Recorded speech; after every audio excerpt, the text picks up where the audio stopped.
mau'izatil hasanah yang disampaikan oleh Profesor Dr. Kiai Ngabeyi Haji Imron Arifin MPD. Dikai hadiah kipas ya.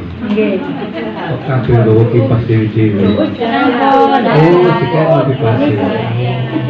Lah kok sih ono sing kipasan kerdus wae. Emang suka ya. Jadi mudah-mudahan besok di akhirat juga tidak kepanasan.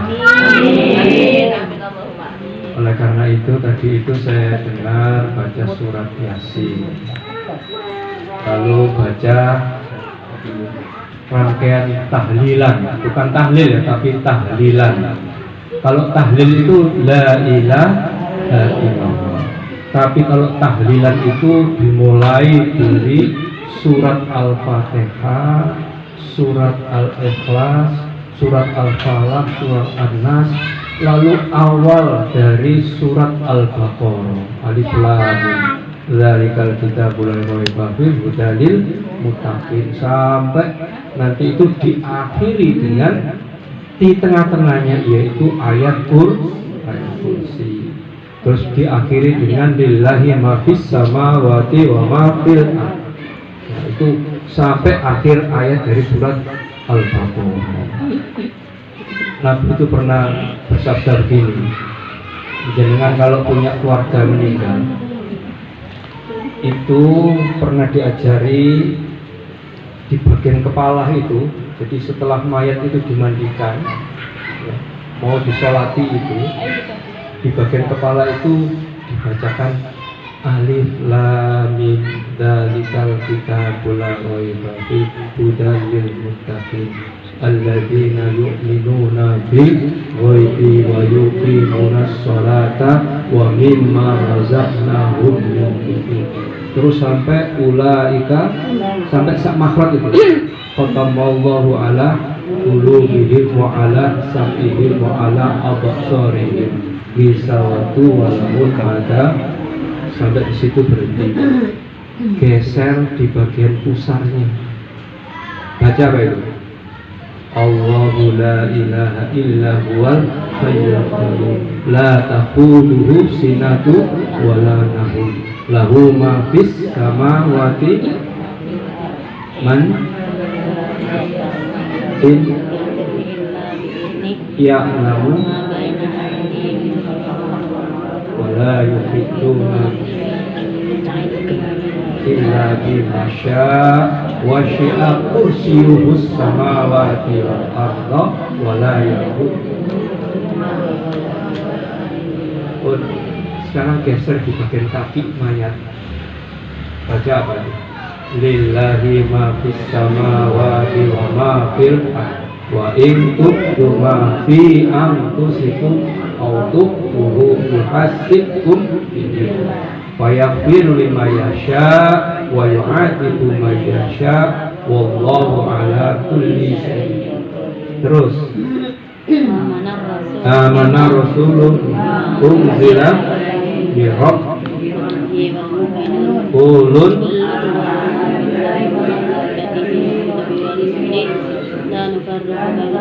baina ahadin min rusuli wa qalu sami'na wa ata'na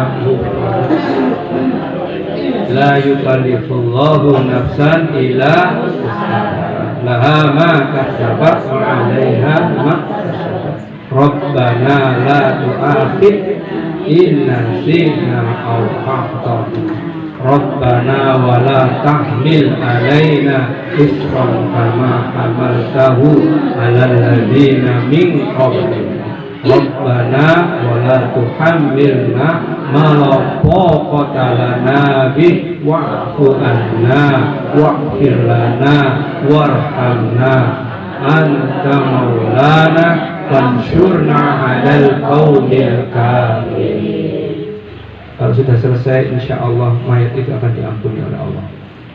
Jadi jangan tidak punya keluarga, diamalkan itu. Kenapa dulu ulama-ulama itu membacakan ini dalam rangkaian tahlil? Karena itu ada hadisnya. yaitu Nabi itu mengajari di bagian kepala dibacakan awal Al-Baqarah, lalu kemudian hatinya surat Al-Baqarah itu namanya surat Kursi. siapa yang jawab ya? Kursi. Siapa yang jawab baca?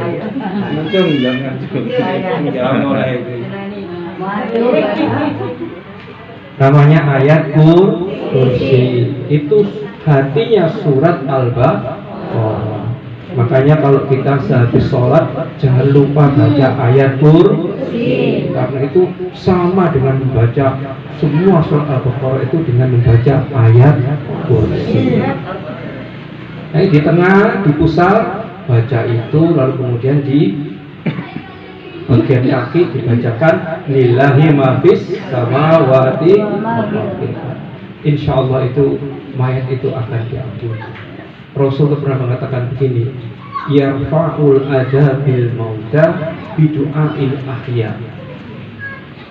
Yang namanya yarfa' itu diangkat.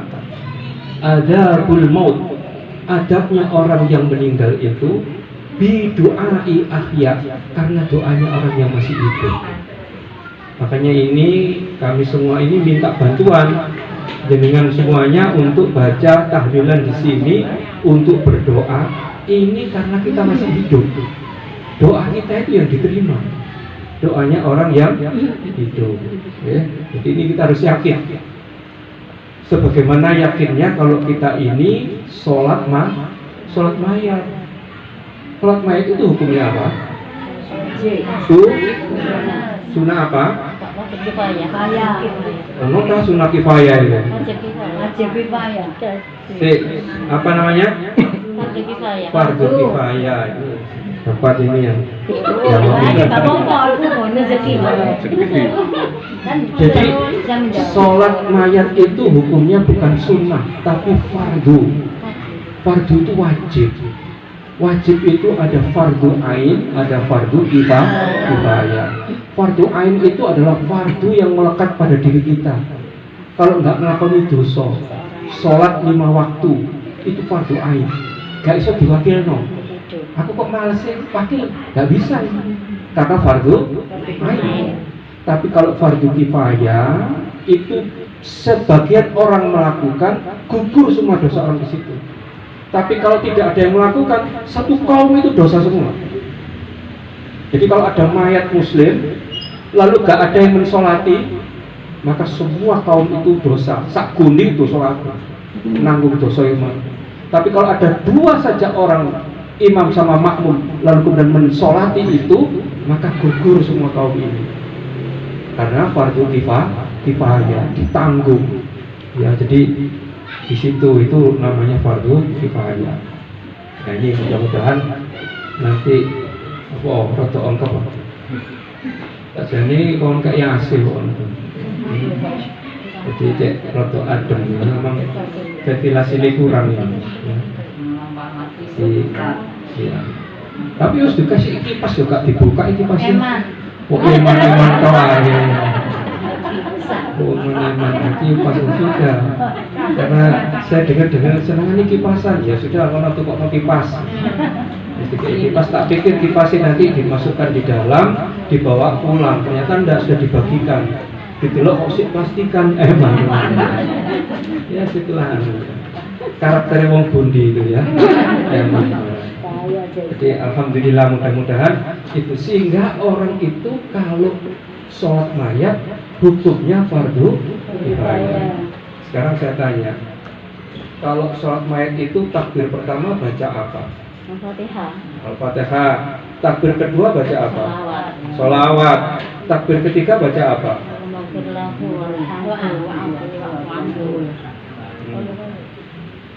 Itu kalau mayat laki-laki, kalau mayatnya perempuan. Nah kalau mayatnya lebih dari 1, ya itu masdar namanya. Masdar itu kata ganti. Jadi itu kalau ya dhamir. Jadi itu kalau Allahumma firlahu warhamhu itu berarti laki-laki. Kalau Allah maghfir laha warhamha wa'afi wa'fu anha berarti perempuan. Kalau Allah maghfir lahum warhamhum wa'fu anhum itu berarti orangnya lebih dari satu jamak. Nah, itu doa yang ketiga tadi doakan. Kalau takbir yang keempat artinya ya Allah jangan engkau apa ya tahrimna aja ya itu juga doa ya itu juga doa untuk siapa? Untuk mayat. Intinya sholat mayat itu adalah memanjatkan doa. Yang sholat ini masih hidup atau sudah meninggal? Masih hidup. Dia itu berarti berdoa. Ya. Kira-kira doa diterima apa enggak? Kalau itu diajarkan oleh Nabi Muhammad, tentunya itu pasti ada fadilah. Ada fadilah bahwa doa itu akan diterima. Ya. Sehingga kalau nanti itu ada aliran baru yang mengatakan dongane wong urip gak diterima percuma, wong mati didongakno. Wong ku nggawa amale dhewe-dhewe. Besok disiksa atau dikepotno surga itu perkara amali. Wong liya itu gak iso. Ya, gak iso. Apa itu? Panjatkan doa itu gak diterima. Maka nih tahlilan barang itu barang muspro. Ya, termasuk apa? Bid'ah. Apa sih bid'ah itu? Sesat. Loh, kok bid'ah apa Sesuatu yang sesat? tidak dilakukan oleh Rasulullah. Bid'ah itu apa? Sesuatu yang tidak dilakukan oleh Rasulullah. Ya, bid'ah itu adalah mengada-adakan hal baru yang tidak ada contoh dari Rasulullah. Nih, dapat. Yaitu namanya bid'ah. Tapi bid'ah itu begini kalau menurut Imam Syafi'i, ada bid'ah hasanah, ada bid'ah dhalalah atau bid'ah syai'ah, bid'ah yang buruk. Bid'ah yang hasanah itu tidak ada contoh tapi baik dan itu bisa diterima. Contoh misalkan begini, jenengan pernah baca Al-Quran enggak? Baca nih. Ayat yang pertama, surat yang pertama surat apa? Al-Fatihah. Bunyinya gimana? Bacanya Al-Fatihah itu loh. Bismillah. Terus baik, stop. Bismillahirrahmanirrahim itu ada hurufnya enggak? Apa itu? Ba, Sin, Mim, Alif, Lam, Ha, Alif, Lam, Ro, Ha, Mim, Nun, Alif, Lam, Ro, Ha, Ya, Mim. 19. Nabi dulu pernah tak ngajari baca pakai huruf? Gak pakai. Ya hafal tuh. Jadi zaman Nabi itu nggak ada huruf, nggak ada kalam. Ya, dihafalkan.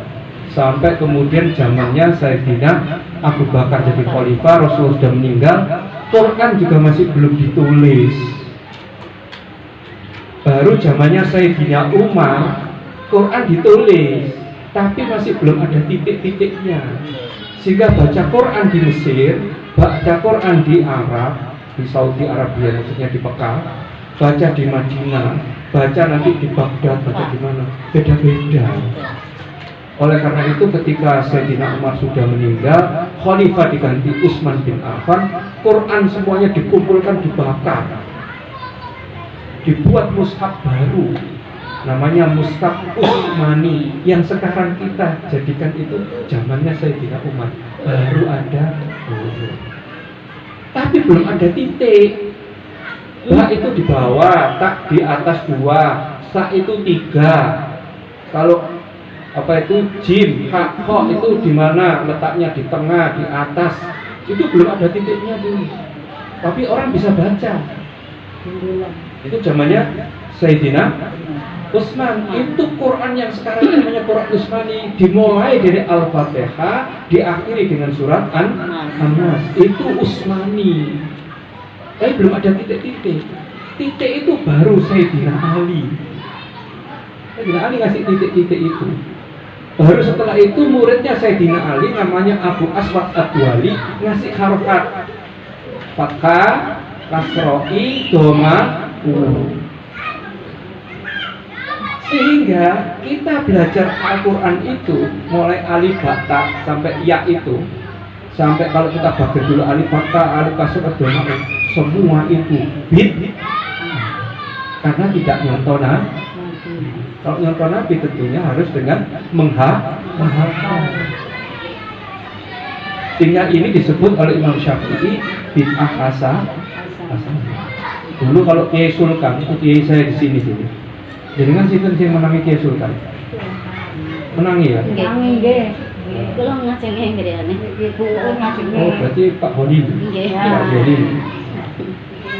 Putrane Mas. Jadi nah itu saya ngajinya di Kiai Sultan sama kakak saya almarhum Kiai Ngabeyi Haji Agus Sudarto. Ngajinya di situ khusus di rumah beliau, ngaji mulai jurumiyah, tasrifan, ya. Terus kemudian apa itu ya sampai kepada ilmu fikih semuanya. Jadi itu di situ itu ngaji di situ khusus saya dengan anak saya itu di situ itu hampir tiap hari di situ, 2 hari sekali di situ wilayahnya.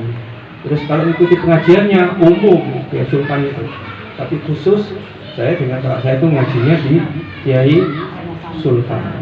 Ya, jadi itu di situ. Nah di situ tuh Kiai Sultan itu membagi 5 bid'ah, itu ada 5.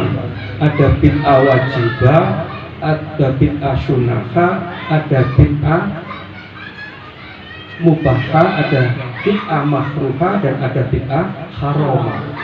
Yang haramah itu yang dolala, yang pakai puluh bid'atun dolala, wa puluh dolatun minan yang itu yang tadi itu. Sehingga bid'ah itu bukan berarti menyesatkan, tapi memang ada hal yang baru. Nah ini yang apa kadang orang salah pengertian. Apa bid'ah yang wajib itu? Mengendikani Kiai Sultan, membukukan Al-Quran yang dilakukan oleh para sahabat itu wajib hukumnya. Andai kata tidak ada itu nggak bisa orang sak dunia bisa baca Al-Quran. Iya kan? Dengan ini kalau sudah usianya sudah kewut itu apa sih kewut? Terus 50 tahun ke atas kau ngapal surat siji itu panggil gak karu-karuan. Ucul lagi. Iya kan? Sing kuat itu kalau dia itu mulai kecil sudah ngaji. Saya dulu belajar ngajinya ke Pak Haji Matali almarhum di Madrasah Thohir Bakri. Saya ngajinya di sana dulu. Terus kemudian sampai Pak Haji Ahmad Syafi'i berangkat haji, pulang haji. Tapi ngajinya tetap di Pak Haji Matali. Dulu itu panggilannya Cak Mat. Saya kalau manggil Cak Mat, ya, Cak Mat Ali namanya. Itu Muhammad Ali namanya. Cuma jadi disingkat Mat Ali. Ya.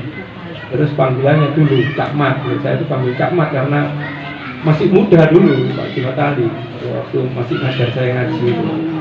Tahun berapa? Tahun 70-an. Tahun 70 berarti sekarang sudah berapa tahun? 50. Hampir 50 tahun. Ya. Saya ngaji di Pak Mat Ali itu 50 tahun yang lalu. Nah itu. Nah itu bid'ah. Tapi ada itu bid'ah yang dibenarkan oleh Nabi. Perlu contoh. Contoh yang pertama itu gini.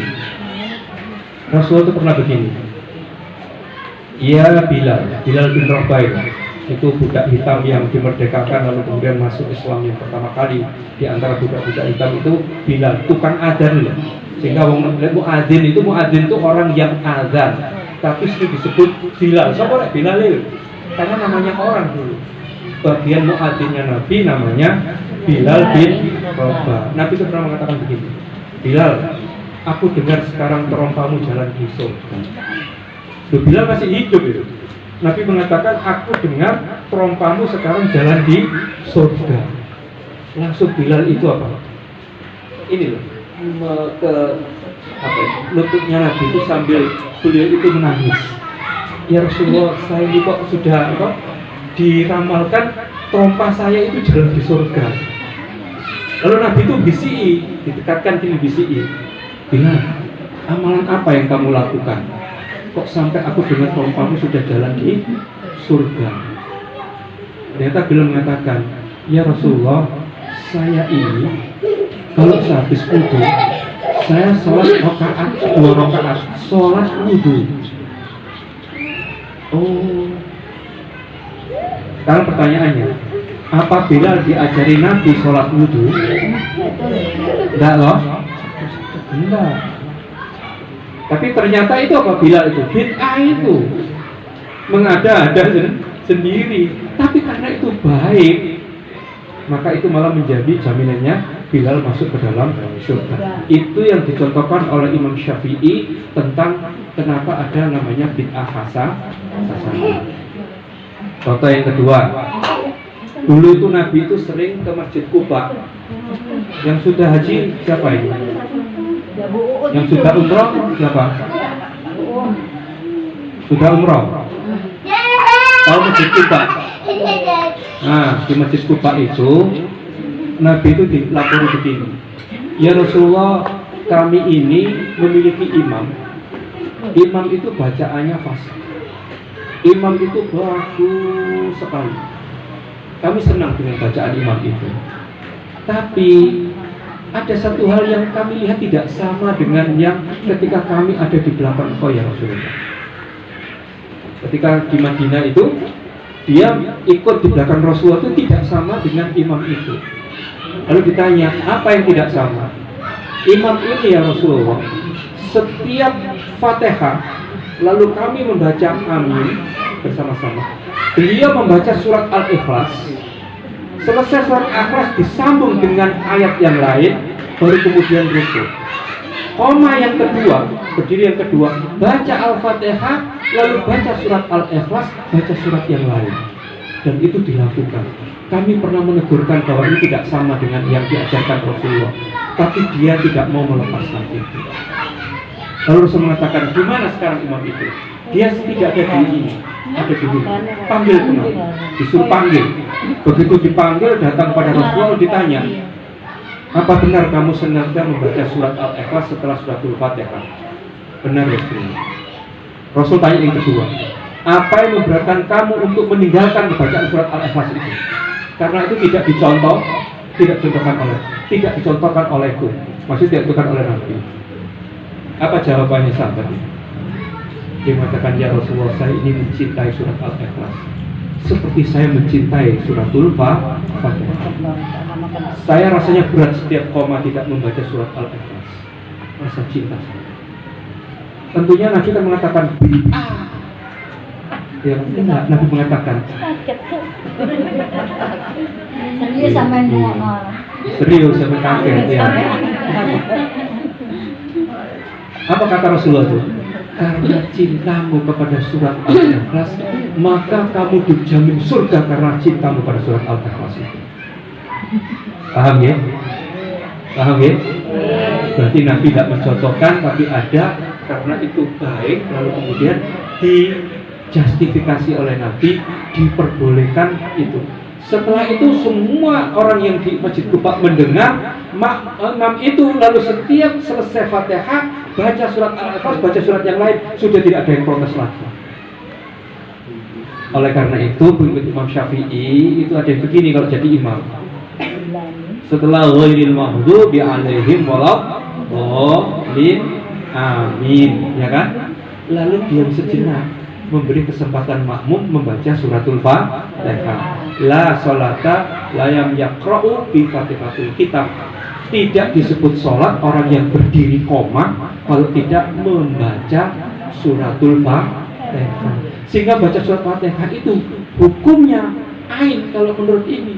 Sehingga makmum itu harus baca, bukan yusmi'ul Fatihah, bukan mendengarkan surat Fatihah, tapi membaca, yaqra, membaca. Sehingga itu imam memberi kesempatan. Nah, memberi kesempatan itu imam diam. Sebagian tidak diam, tapi dia membaca surat Al-Ikhlas, tapi dibaca siri, tidak bunyi. Paham? Jadi imam itu diam, dia baca Al-Ikhlas tapi siri, tidak dikeraskan. Ngikuti dari hadis yang tadi itu, imam masjid Kuba.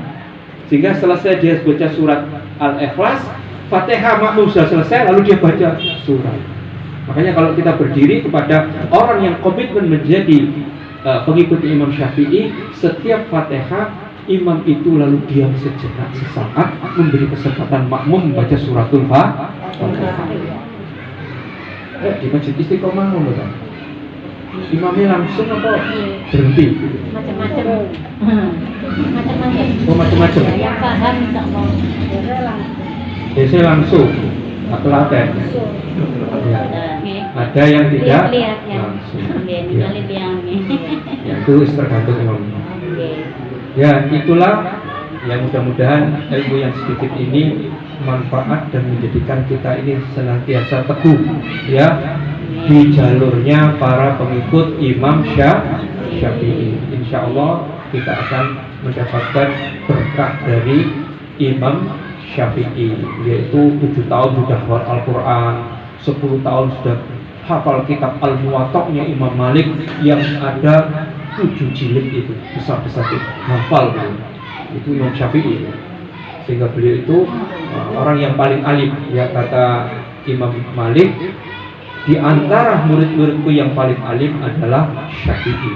Sehingga kalau kita ngikuti Imam Syafi'i, insya Allah selamat di dalam bidang fikih, seperti yang ditulis oleh Hadratus Syekh Kiai Hasyim Asy'ari. Ya, mazhabnya mazhab Syafi'i, Arba'ul Madzhab, 4 madzhab, ada Maliki, Hambali, Hanafi, Syafi'i, tapi ditekankan kepada Asy-Syafi'i.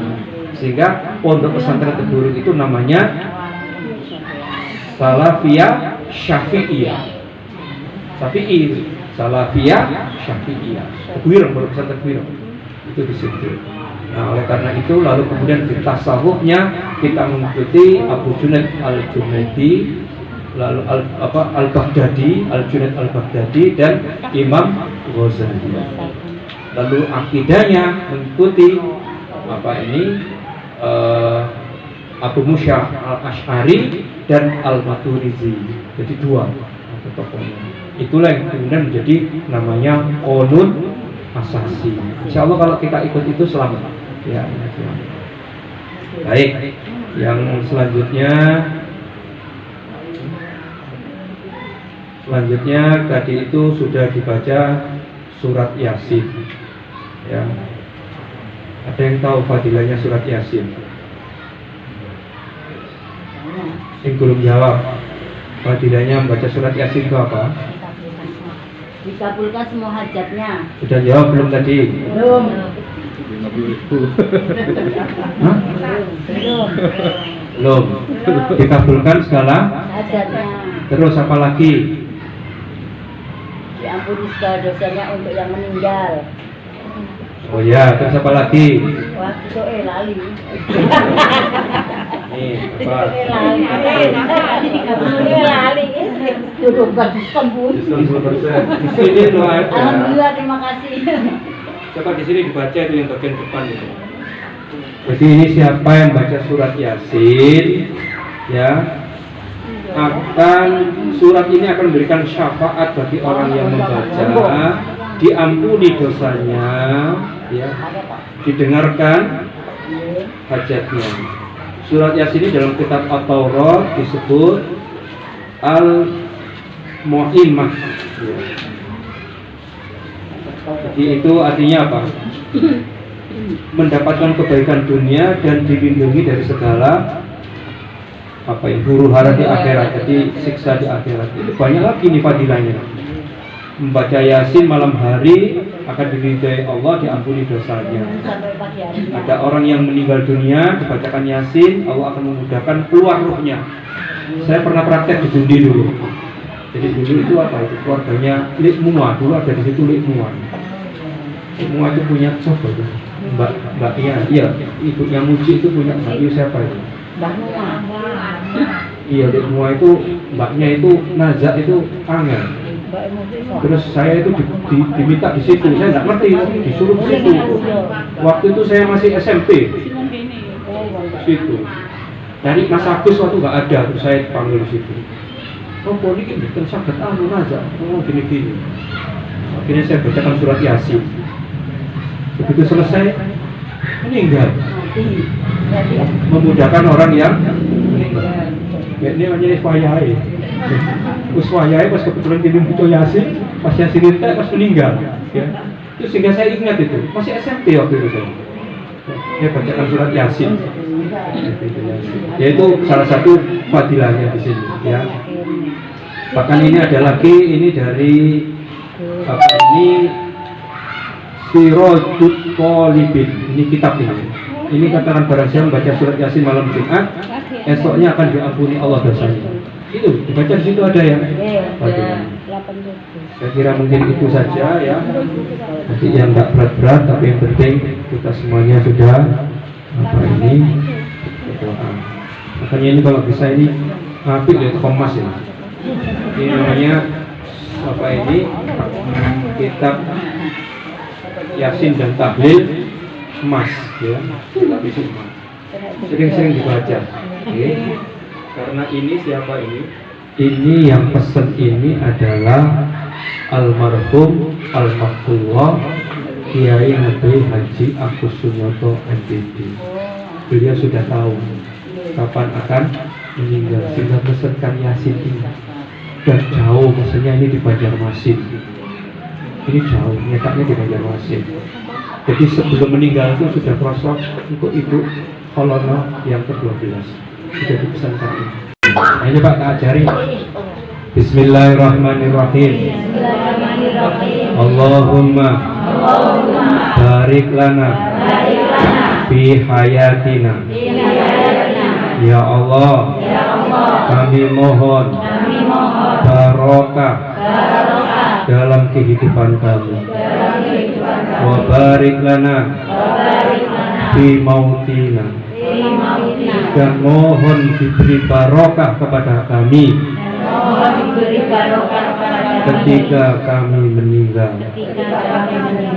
Wa barik lana fi kulli umurina, dan berikanlah barokah kepada kami ya Allah atas segala urusan-urusan kami.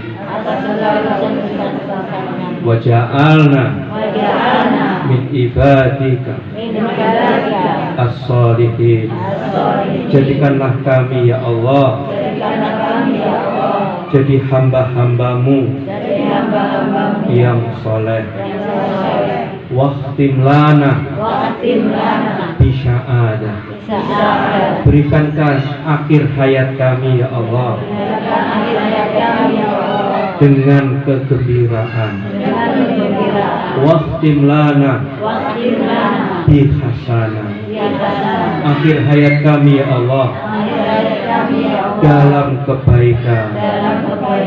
Waqtim lana bi khair, akhir hayat kami ya Allah dalam kebaikan. Waqtim lana bil iman, akhir hayat kami ya Allah dalam keadaan iman.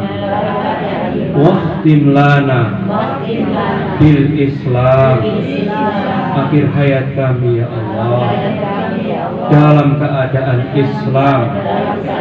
Waqtim lana bi husnil khatimah, akhir hayat kami ya Allah dalam keadaan husnul khatimah. Amin. Bismillahirrahmanirrahim. Doa itu dirokno. Yang jadi dulu. Bismillahirrahmanirrahim. Bismillahirrahmanirrahim. Allahumma ahyina bil iman wa taqwa. Ya Allah, kami mohon hidup kami dalam iman dan takwa. Wa amitna bil iman wa husnil khotimah. Ya Allah, kami mohon kematian kami ya Allah dengan iman dan husnul khotimah. Wa asyurna bil iman wa maqamin mahmuda. Ketika Engkau bangkitkan kami ya Allah dalam keadaan iman dan tempat yang terpuji. Wa adkhilnal jannata ma'al iman wassalama. Masukkan kami ya Allah ke dalam surga dengan iman dan selamat. Amin. Allahumma. Mudah-mudahan ya tadkhulul jannata bil iman ya. Jadi kita tadkhulul jannata bis salamah, dimasukkan ke dalam surga dalam keadaan yang selamat. Ya mudah-mudahan itu. Ngaji-ngaji kok akeh dungane. Ya, mudah-mudahan makbul ya. Dan ini saya kalau tiap subuh tidak pernah melepaskan baca juga doa untuk nanti bersama dengan Rasulullah di surga. Allahumma inna nas'aluka waridhoka. Saya mohon kepadamu ya Allah ridhomu. Jadi ridho waridhoka.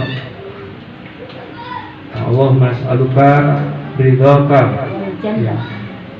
Minta kepada Allah ridhoka. Lalu kemudian kita minta lagi untuk Allahumma inna nas'aluka ridhoka wa rahmatik imanan la yartadu. Iman yang tidak engkau cabut. Wa na'iman la yanfadu. Dan nikmat yang tidak diambil. Wa murafaqata nabiyana. Kumpulkan kami ya Allah dengan Nabi kami Muhammad SAW fi a'lal jannati khuldi, di surga tertinggi selama-lamanya. Apik lah dengan ini. Ini anak bukan sangat Arabi cukup Indonesia. Gak iso Indonesia cara Jawa.